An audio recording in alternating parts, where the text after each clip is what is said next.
வணக்கம் மக்களே. இன்றைக்கி வந்து ரொம்ப ஒரு முக்கியமான விஷயத்தை பற்றி பேசலாம்னு சொல்லி இந்த வீடியோ ரெக்கார்ட் பண்ணுறேன்.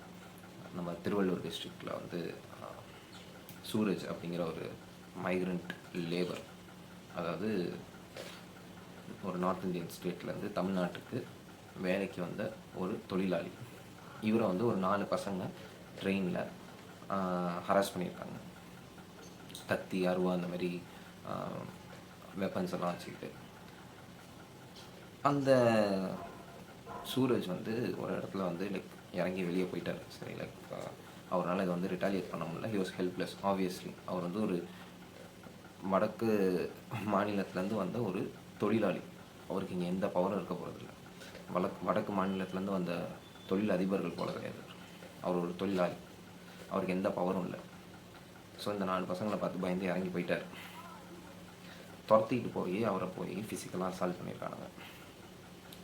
அறுவாலை வச்சு வெட்டி அவருக்கு நிறைய இடத்துல கட்ஸு ஒரு கிரிட்டிக்கலான ஸ்டேஜுக்கு போயிட்டு இப்போ அவர் வந்து ரெக்கவர் ஆகி தேங்க்ஃபுல்லி வந்துட்டார். ஸோ வந்து இந்த மாதிரி ஒரு விஷயம் நடந்திருக்கு. இதை வந்து நம்ம சப்போர்ட் பண்ணுறோமா? கண்டிப்பாக கிடையாது. இது கண்டிப்பாக கண்டிக்கத்தக்க ஒரு விஷயம். இதுக்கான இதை வந்து நம்ம வந்து எந்த வழியிலையும் ஜஸ்டிஃபை பண்ண முடியாது. அந்த 4 பசங்க பண்ணது தப்பு தான். ரொம்ப திருப்பி சொல்கிறேன், தப்பு தான். இந்த 4 பசங்க பண்ணது தப்பு தான். இர்ரெஸ்பெக்டிவ் ஆஃப் அவங்க எங்கேருந்து வராங்க, என்ன பண்ணுறாங்க, இதெல்லாம் அடுத்தது. அந்த பசங்க பண்ண விஷயம் தப்பு. ஓகேவா? ஸோ இதில் எனக்கு எந்த மாற்று கருத்தும் இல்லை. அந்த பசங்களுக்கான தண்டனை சட்டத்தில் என்ன இருக்கோ அது வந்து அவங்களுக்கு கிடைச்சாகும். இதில் எந்த ஒரு பாகுபாடும் இல்லாமல் போலீஸ் டிபார்ட்மெண்ட்டோ அரசாங்கமோ கோர்ட்டோ எல்லாமே ஒர்க் பண்ணணும். ஓகேவா? இது ஒரு விஷயம். இப்போ இது நடக்கிறதுக்கு ஒரு வாரம் 10 நாளைக்குள்ளேயே முன்னாடி இதேமாரி ஒரு 2 சம்பவம் வந்து வேறு 2 மாநிலத்தில் நடந்திருக்கு. ஃபஸ்ட்டு வந்து கேரளாவில் ராம் நாராயணன் அப்படின்னு ஒரு 30 வயசுன்னு நினைக்கிறேன் அவருக்கு. இதேமாரி ஒரு வட மாநில தொழிலாளி. ஓகேவா? அவரை வந்து பிஜேபி ஆர்எஸ்எஸ் அப்படின்னு அங்கே இருக்கிற போலீஸ் இன்வெஸ்டிகேஷனில் தெரிஞ்சிருக்கு. பிஜேபி ஆர்எஸ்எஸ்ஐ சார்ந்த நபர்கள் அந்த தொழிலாளியை கூப்பிட்டு நீ பங்களாதேஷ்காரனான்னு கேட்டு அவர் வந்து முஸ்லீம் அப்படின்னு நினச்சி ஒரு அசம்ஷனில் நீ பங்களாதேஷ்காரனான்னு கேட்டு அவர் சொல்கிறத நம்பாமல் அடித்து சித்திரவதை பண்ணி கொண்டிருக்காங்க. அவரோட போஸ்ட்மார்ட்டம் ரிப்போர்ட்லாம் எடுத்திங்கன்னா ரொம்ப கொடூரமாக இருக்குது. டாக்டர்ஸ்னால சொல்ல முடியாத அளவுக்கு. அவர் உடம்புல வந்து அடிப்படாத இடமே கிடையாது அப்படின்னு சொல்லி. ஓகேவா? இது ஒரு விஷயம். அதே அப்படியே கொஞ்சம் வந்து போனீங்க அப்படின்னா உத்தராகண்ட் நினைக்கிறேன். இங்கே வந்து டெஹ்ராடூன் இதேமாரி உத்தராகண்டோட ஒரு பெரிய city Dehradun, if I'm not wrong capital கூட. ஸோ வந்து இந்த இடத்துல வந்துட்டு நம்ம திரிபுராவை சேர்ந்த திரிபுரான்னு ஒரு ஸ்டேட் இருக்குது. இங்கே இருக்கிற தற்கொலைகளுக்கெல்லாம் தெரியுமான்னு தெரியல. திரிபுரான்னு ஒரு ஸ்டேட் இருக்குது இந்தியாவில். ஓகேவா? அது இந்தியாவில் தான் இருக்குது. அது எங்கே இருக்குன்னா நார்த் ஈஸ்ட்டில் அந்த பங்களாதேஷ் இதெல்லாம் வச்சுல அது கீழே வந்து லைட்டாக ஒரு கேப் மாதிரி இருக்கும். மேப் எடுத்து பார்த்தீங்கன்னா தெரியும். ஓகேவா? ஸோ அந்த திரிபுரான்னு ஒரு ஸ்டேட் இருக்குது. இந்த ஸ்டேட்டில் பிறந்து படித்து வளர்ந்த ஒரு பையன். ஓகேவா? ஏஞ்சல் சிக்மான்னு நினைக்கிறாங்க பேர். சரியான வாயில நுழையில. ஸோ வந்து இவன் ஒரு இந்தியன். ஓகேவா?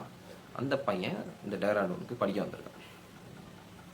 அவனை நேபாளி, சைனீஸ் அப்படின்னு சொல்லி அவனை ஹராஸ் பண்ணி அசால்ட் பண்ணி அந்த பையன் செத்து போயிட்டான்.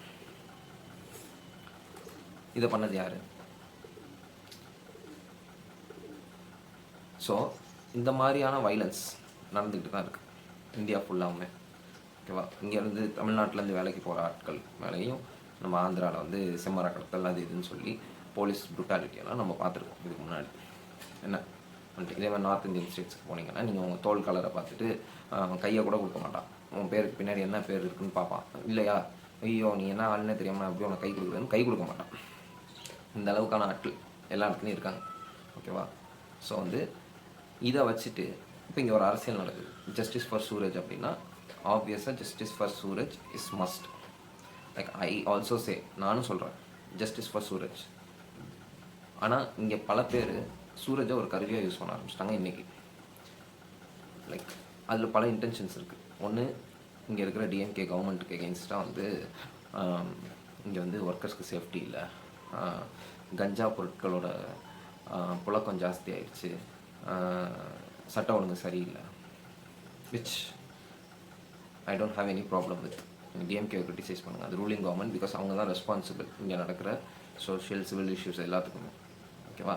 ஸோ இது வந்து ஒரு பசங்க கையில் வந்து கத்தி வருது, ப்ரொஹிபிட்டட் ட்ரக்ஸ் கிடைக்குது அப்படின்னா இதெல்லாம் எங்கேருந்து வருது என்னன்னு ட்ரேஸ் பண்ண வேண்டிய ரெஸ்பான்சிபிலிட்டி டிஎம்கேவோட தான். ஸோ நீங்கள் ஆப்வியஸாக டிஎம்கே வந்து கொஸ்டின் பண்ணுறதுங்கிறது இட்ஸ் வேலிட். அடுத்த கிரிட்டிசிசம் ஒரு குரூப் வந்துட்டு இதான் சாக்கு அப்படின்னு சொல்லிட்டு இந்த பசங்க வந்து இதெல்லாம் பண்ணுறதுக்கு காரணமே இந்த பாரஞ்சித்து, வெற்றிமாறன், மாரி செல்வராஜ் இவங்க மாதிரி ஆட்கள்லாம் படம் எடுக்கிறது தான். லைக் அப்புறம் இந்த மார்கழியில் மக்கள் இசை, இதில் வந்து கானா பாட்டெலாம் பாடுறாங்க. இதெல்லாம் தான் வந்து இந்த பசங்களை வந்து அஜிடேட் பண்ணி இந்த மாதிரி விஷயங்கள்லாம் பண்ண வைக்கிது. இல்லை எனக்கு புரியல. ஸோ நான் வெற்றிமாறனை கூட ஒரு சைடில் சொல்கிறேன். கொடுப்போம் ரஞ்சித், மாரி செல்வராஜுங்கிறவங்க ஒரு இத்தனை வருஷமாக கிடைக்காத வாய்ப்பை தாண்டி அவங்களுக்குன்னு ஒரு வாய்ப்பை உருவாக்கி இந்த இண்டஸ்ட்ரிக்குள்ளே வந்து அவங்க நினைக்கிற அவங்க ஃபேஸ் பண்ண வழியை படமாக எடுத்து, இன்றைக்கி நிறைய பேர் ஃபேஸ் பண்ணிக்கிட்டு இருக்கிற வழிகளை படமாக எடுத்து அதை இந்த என்டர்டெயின்மெண்ட் இண்டஸ்ட்ரியவே ரிஃபார்ம் பண்ணுற மாதிரியான ஒரு படைப்புகளாக கொண்டு வந்து இங்கே மக்கள்கிட்ட சேர்த்துக்கிட்டு இருக்காங்க. இது நடக்கிறதுக்கு இத்தனை ஜெனரேஷன்ஸ் ஆகிருக்கு, இத்தனை வருஷம் கிடையாது. இப்படி ஒரு ஆட்கள் வந்து ஒரு படம் எடுத்து இங்கே மக்களை எஜுகேட் பண்ணுறதுக்கு இத்தனை ஜெனரேஷன்ஸ் ஆகிருக்கு. அது இவங்க பேசுகிறது இவங்களுக்கு மட்டுமான அரசியலான்னு கேட்டால் அதுவும் கிடையாது. இது ஒரு கலெக்டிவ் பாலிடிக்ஸ். இங்கே மக்களை ஒன்று சேர்க்கறதுக்கான எல்லா நகர்களையும் அவங்க 2 பேரும் பண்ணிகிட்டு இருக்காங்க. ஸோ அவங்க மேலே வந்துட்டாங்கங்கிற வைத்தறிச்சல் நிறையா பேர்த்துக்கு இருக்காங்க. அவங்க மேலே வந்தது மட்டும் கிடையாது, மேலே வந்து சக்ஸஸ்ஃபுல்லாக இருக்காங்க. அவங்க பேசுகிற பாலிடிக்ஸை வந்து இங்கே புரிஞ்சிக்கிறதுக்கு, அக்செப்ட் பண்ணிக்கிறதுக்கு நிறையா ஓபிசிஸோ இல்லை லைக் கிராஸ் ப்ரிவிலேஜ் உள்ள அதர் அப்பர் கேஸ்டோ வந்து இதை அக்செப்ட் பண்ணிக்கிறதுக்கான மனநிலை வந்து உருவாகிட்டு இருக்குங்கிற ஒரு வைத்தறிச்சலும் பயமும் தான் இந்த மாதிரி ஆட்கள். எப்போல்லாம் ஏதாச்சும் ஒரு விஷயம் நடக்குதோ ஒரு தனிநபர் பண்ணுற பிரச்சனையை கொண்டு போய் அவங்களோட சேர்க்கறது. ஓகேவா? இது எனக்கு புரியுது இந்த இன்டென்ஷன். ஏன்னா இவனுங்க சூரஜுக்காக வந்து பேசினா லைக் இப்போ அந்த இவர் ராம்நாராயணன் பற்றி வாயவே திறக்கல. இவங்க மனிதாபிமானம், ஹியூமனிட்டி, அமைதி, சட்ட ஒழுங்கு இதெல்லாம் பேசுகிறவங்க அந்த ராம்நாராயணன் பற்றி பேசுகிறேன். ஏன்னா இங்கே இன்வால்வ் ஆனது யாருன்னு அவனுக்கு தெரியும் வந்துட்டு. அதேமாரி இப்போ அந்த ஏஞ்சல் சக்கரங்கிற பையனை பற்றி பேசுகிறேன். ஸோ இவ்வளவு தான் இவங்களோட இன்டென்ஷன். அந்த சூரஜுங்கிற பையனுக்காக பேசலாம்.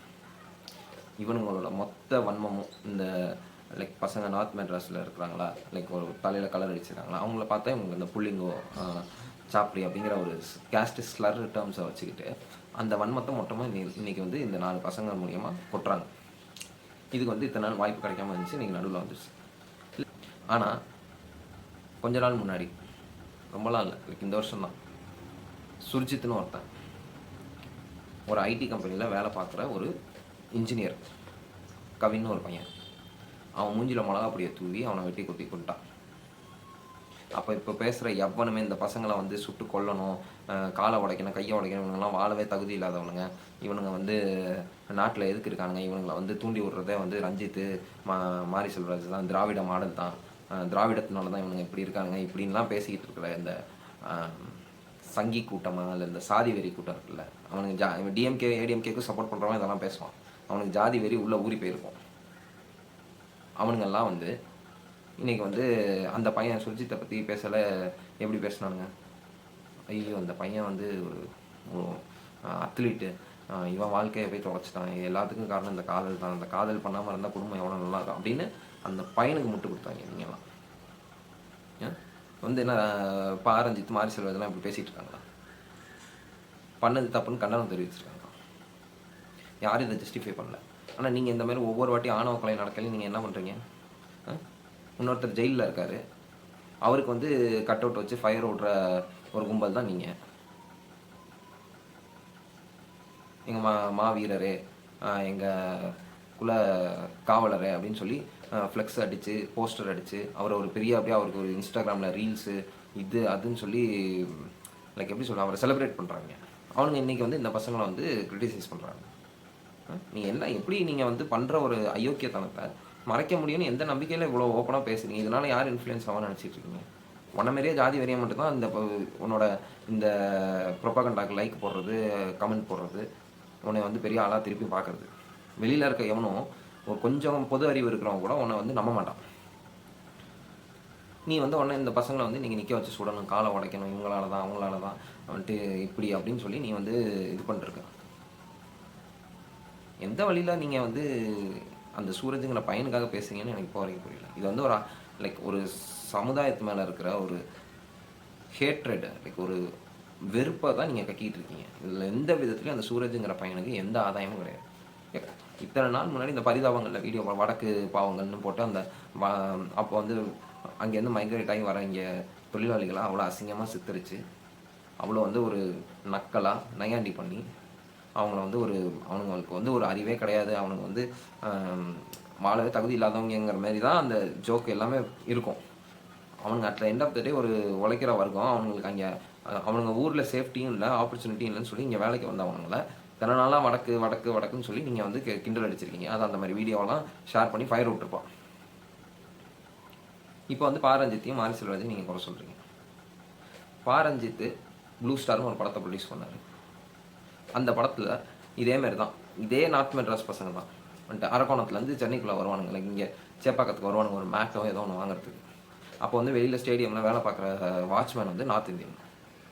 அப்போ அந்த அந்த வாட்ச்மேன் வந்து அந்த ஹீரோவோட வர ஒரு பையன்கிட்ட வந்து ஹிந்தியில் பேசுவாரோ லைக் இங்கே அங்கேன்னு ஏதோ ஒரு விஷயம் சொல்லுவார். அப்போ வந்து அந்த பையன் வடக்குலேருந்து வந்து என்னையவே நீ இது பண்ணுறியா, லைக் என்கிட்டயே வந்து நீ ஆர்டர் போடுறியா, இல்லை லைக் நீ என்கிட்ட ஹிந்தியில் பேசுறியா அப்படிங்கிற மாதிரி ஒரு விஷயம் கேட்கல. அப்போ அந்த ஹீரோ, அந்த படத்தோட ஹீரோ வந்து அந்த பையனை வந்து திருத்துவார். நம்ம எப்படி நம்ம ஊர்லேருந்து இங்கே ஒரு விஷயத்தை தேடி வரோம், அதே மாதிரி தானே அவனும் இங்கே வந்து அவனோட வயிற்று பழக்கத்துக்காக வருவான், அவனை எதுக்கு நம்ம எப்படி பேசணும், அவனும் நம்மள மாதிரி தான் அப்படின்னு சொல்லி திருத்துவார். இதுதான் இங்கே இருக்கிற இவங்களோட படிப்புகளோட நோக்கம். அவங்க யாரையும் பிரித்து பார்க்கல, ஆனால் நீ பார்க்குற வடக்கு பாவங்களே இங்கே வந்து பஜ்ஜி கடையாக ஒரே பானிபூரி கடையாக இருக்குது வந்துட்டு தமிழர்கள் இது வந்து அழிஞ்சிக்கிட்டு இருக்குது, திருப்பூர் ஃபுல்லாக தமிழ் இது நார்த் இந்தியாவாகிடுச்சு இப்படின்னு பேசிகிட்டு இருக்கிறவங்களாம் இன்றைக்கி வந்து திடீர்னு வந்துட்டு பாரஞ்சித் மாரி செல்வராஜ்னால தான், வெற்றிமாறனால தான், திராவிட மாடல்னால தான், பெரியார்னால தான். ஜோக்கா இல்லை நீங்கள் பேசுகிற அரசியலோ இல்லை நீங்கள் கக்குற வெறுப்போம், எனக்கு வெறுப்பையாச்சும் ஒரு கொஞ்சம் டீசெண்டாக கக்குங்க. ஒரு நிலைப்பாடு எடுத்தால் நிலைப்பாட்டில் நின்றுட்டு கக்குங்க, அதுவும் கிடையாது. போன மாதம் வரைக்கும் அவனை பிடிச்சி நக்கல் அடிக்கிறது, போன வாரமே நீ வந்து அவன் கொன்னதுக்கு வந்து நீ சப்போர்ட் பண்ணியிருப்ப. உன்ன மாரி சங்கி கூட்டம் தான் இந்த ராம் நாராயணன் ஒருத்தரை போட்டு அடித்து கொன்னதுக்கு நீ சப்போர்ட் பண்ணியிருப்ப. இந்த பையன் திரிபுரா பையனை கொன்னதுக்கு நீ சப்போர்ட் பண்ணியிருப்ப. இது எல்லாத்துக்கும் தெரியும். ஆனால் இன்றைக்கி வந்து உட்காந்துக்கிட்டு இந்த பையனுக்கு சப்போர்ட் பண்ணுறங்கிற பேரில் ஒரு கம்யூனிட்டி மேலே வெறுப்பை கக்கிட்டு இருக்குது.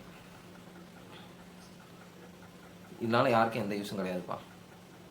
நீங்கள் வந்து சூரஜுக்கு எந்த நிதியும் வாங்கி தர போகிறது இல்லை. இங்கே இருக்கிற பசங்களோ வந்துட்டு அந்த பசங்க மட்டும்தான் வந்து போதைப் பழக்கத்துக்கு அடிமையாக இருக்காங்களா? கிடையாது. அதனால் நீங்கள் போதைப் பொருளை ஒழிக்க போகிறீங்களோ? எதுவுமே கிடையாது. உனக்கு வந்து ஒரு 10 நாளைக்கு இது ஒரு விஷயம். அந்த பசங்களையோ அந்த அவனுங்க வர இடத்தையோ அதை சுற்றி இருக்கிற மக்களையோ இவங்களை எல்லாத்தையும் அசிங்கப்படுத்தி இவங்களை வந்து டீஹியூமனைஸ் பண்ணுறதுக்கான ஒரு ஆப்பர்ச்சுனிட்டியாக நீ பார்க்குற. இதனால் இங்கே எதுவும் மாறப்படுது. தெளிவாக ஒரு அரசியல் எடுத்து எனக்கு வந்து மைக்ரண்ட் லேபர்ஸ்க்கான சேஃப்டி, தொழிலாளர் வர்க்கம், அவங்க உழைக்கிற வர்க்கம், அவங்க வந்து இங்கே வந்தால் சேஃபாக இருக்கணும். என் ஊரில் இருக்கிற உழைக்கிற வர்க்கத்தை சார்ந்தவனா அவனுக்கும் வேறு எந்த டிஃப்ரென்ஸ் கிடையாது. 2 பேரும் உழைக்கிறோம், 2 பேர்த்துக்குமான கூலி வேணும், 2 பேர்த்துக்குமான சேஃப்டி வேணுங்கிறத வந்து போராட்டம் பண்ண தெரியலன்னா நீ பண்ணுறதுக்கான எந்த அர்த்தமும் கிடையாது.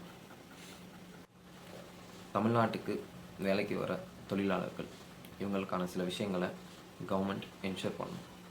அது எதுனா குறைந்தபட்ச லைக் ஒரு நியாயமான கூலி, அவங்க பார்க்குற வேலைக்கு நியாயமான கூலி தரணும். அது இங்கே கிடைக்கிறது இல்லை. அவங்களுக்கான பாதுகாப்பு வேலைக்குள்ளேயும் சரி வேலைக்கு வெளியவும் சரி. ஏன்னா நீங்கள் பார்த்தீங்கன்னா பாதி ஒர்க்கர்ஸ்க்கான லைக் ஒரு இந்த சேஃப்டி கியர்ஸோ இல்லை பாலிசி வைஸ் பார்த்திங்கன்னா இன்சூரன்ஸ் கிடையாது. லைக் அவங்களுக்கான எந்த அந்த மாதிரியான எந்த பெனிஃபிட்ஸும் இல்லாமல் தான் இங்கே பாதி பேர் ஒர்க் பண்ணிட்டுருக்காங்க. அவங்கள வந்து எக்ஸ்ப்ளாய்ட் பண்ணிருக்காங்க. ஸோ அந்த எக்ஸ்ப்ளாய்டேஷனை தடுக்கிறதுக்கான சேஃப்டி அண்ட் வெளியில் இந்த மாதிரி அவங்கள வந்து ஒரு ஹேட்ரடோட பார்க்குற ஒரு மென்டாலிட்டி இருக்குது. இதை வந்து லைக் ஈவன் டிஎம்கேவோட ஸ்டேஜஸ்லேயே நிறைய பேர் வந்து அவங்க பானிபூரி விற்க தான் வராங்க. இந்த மாதிரி பேசுகிறத தவிர்க்கணும். மக்கள்கிட்ட போய் அவங்களும் மனுஷங்க தான், அவங்களும் வேலைக்கு தான் இங்கே வராங்க, அவங்களும் வேலை பார்த்து தான் சம்பாதிக்கிறாங்க அப்படிங்கிற ஒரு எண்ணத்தை கொண்டு இங்கே வைக்கணும். அதுக்கான என்னென்ன ஸ்டெப்ஸோ அதை வந்து இந்த டிஎம்கே கவர்மெண்ட் பண்ணணும். அதேமாதிரி இந்த ஆயுதங்கள், போதைப் பொருட்கள் இதெல்லாம் எப்படி உள்ளே வருது அப்படிங்கிறத கவர்மெண்ட் மானிட்டர் பண்ணி அதை வந்து எப்படி வந்து இந்த மாதிரி பசங்களும் லைக் யார் கைக்குமே போகாத மாதிரி தடுக்கணும் அப்படிங்கிறத வந்து இப்படி போயிட்டுருக்குங்கிறத ஃபஸ்ட்டு அக்செப்ட் பண்ணி அதை தடுக்கிறதுக்கான வழியை வந்து கவர்மெண்ட் ஃபிகர் அவுட் பண்ணணும். அண்ட் அட் லாஸ்ட் மரியாதை, ரெஸ்பெக்ட் அண்ட் டிக்னிட்டி, இது வந்து மைக்ரண்ட் ஒர்க்கர்ஸ்க்கு மட்டும் கிடையாது, தமிழ்நாட்டில் இருக்கிற ஆட்களுக்கும் என்ஷூர் பண்ணும். அவங்கள எப்படி வந்து இந்த பசங்க மரியாதை இல்லாமல் போய் அவன் வந்து ஒரு வீக்கானவன், அவன் எனக்கு கீழே நம்பி அவனை வந்து இந்த பசங்க ஹராஸ் பண்ணாங்களோ, அதேமாரி தான் அந்த 4 பசங்களை வச்சு இதுதான் சாக்கு அப்படின்னு சொல்லி இருக்கிற எல்லார் மேலேயும் வன்மத்தை, முற்போக்காளர்கள் இல்லை ஒரு குறிப்பிட்ட கம்யூனிட்டி இவங்களை சார்ந்த ஆட்களை தரக்குறைவாக வன்மத்தோட பேசுகிறதுங்கிறது இருக்குல்ல, லாஜிக்கே இல்லாமல் பேசுகிறதுன்னு இருக்குல்ல, இதுவும் ஒரு கேவலமான விஷயம். இந்த மாதிரி பேசுகிறவங்களையும் கவர்மெண்ட் ஸ்ட்ரிக்டாக ரிஃபார்ம் பண்ணுறதுக்கான வழிகளை எடுக்கணும். இவ்வளோதான் என்னோட கருத்து. ஜெய் பீம், வாழ்க Periyar, workers of the world unite. நன்றி.